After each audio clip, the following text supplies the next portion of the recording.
Emotions are helpful messengers. Why is it that so many of us are uncomfortable feeling our emotions? We distract ourselves, focus our energy on other people's business, or numb ourselves with food, substances, work, working out, or television to stay out of feeling what's going on inside of us.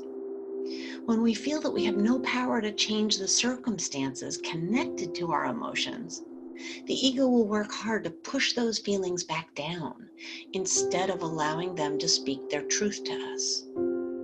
This creates huge amounts of stress on our body as we resist its natural impulse to give us its message by pushing the negative energy back up. Instead, we push that energy back in. Now, blowing off a little steam here and there, or venting, or dumping out our pain on others, it's like a pressure valve. It helps a little, but the water's still boiling inside. It's incredibly helpful to work on emptying out the whole pot of pain completely to stop being triggered by current circumstances that don't warrant such a strong response. The ego works hard to keep us out of the present moment and instead focuses on the past and the future to keep us out of the now, where we would actually feel those emotions, where it can't protect us.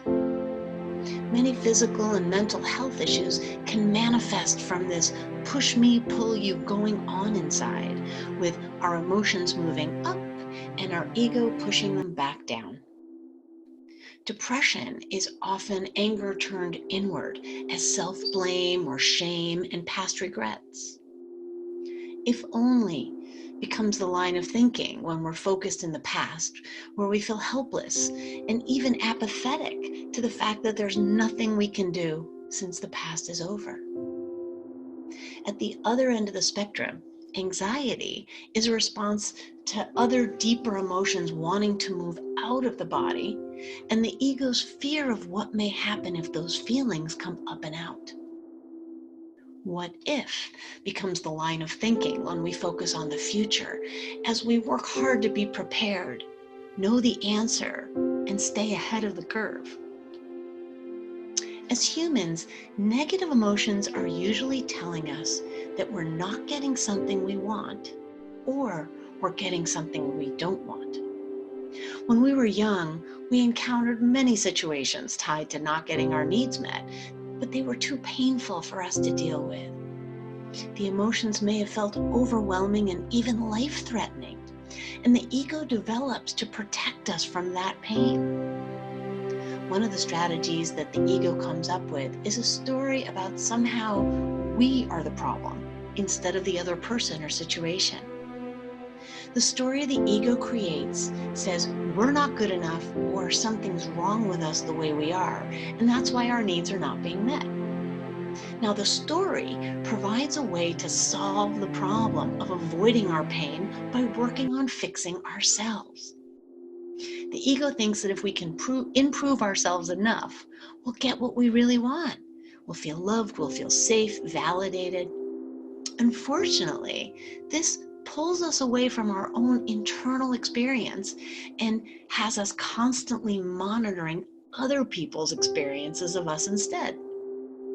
The urge to fix or change something that really isn't broken within us keeps us out of our emotional experience and instead focuses our attention on resolving the situation or the person's view of us that got us triggered in the first place. This leaves us justifying ourselves or getting caught in the blame game of right and wrong thinking. The story that the ego came up with isn't true. And it's up to us to challenge and change it to a story that is true. We really are okay exactly as we are and can fully contribute our gifts when we're able to be our authentic selves and take responsibility for recognizing and meeting our own needs instead of looking to others to do it for us. When we're willing to be present, we can recognize how we feel right now. And as we allow the feelings to move through us, the story behind the feeling becomes apparent. Then We can ask if the story is really true in our current situation. It usually isn't. And start focusing on what is true, on what we really want, and the ways to create it for ourselves. For many of us, just being present is enough to notice the story, and that may bring the emotions up to the surface. Instead of pushing them back down, we can start emptying out the old, trapped, unexpressed emotion so that energy can move on. Once we empty out the pot of old, trapped emotional energy, our natural, buoyant self simply bobs back up to the surface. We feel lighter, clearer, and more relaxed, less concerned and more relieved. And this lighter inner experience becomes our new normal. Then, when chaotic circumstances appear in our lives, physical pain, emotional pain, circumstances, we don't have to interpret that as against us anymore. We can begin to recognize how everything is helping us to heal, to learn, and grow. And then we can decide the most loving thing we can do to support ourselves in that situation. When we allow our emotions to give us their message, they let us know how to take better care of ourselves. How will you see your emotions as for you today?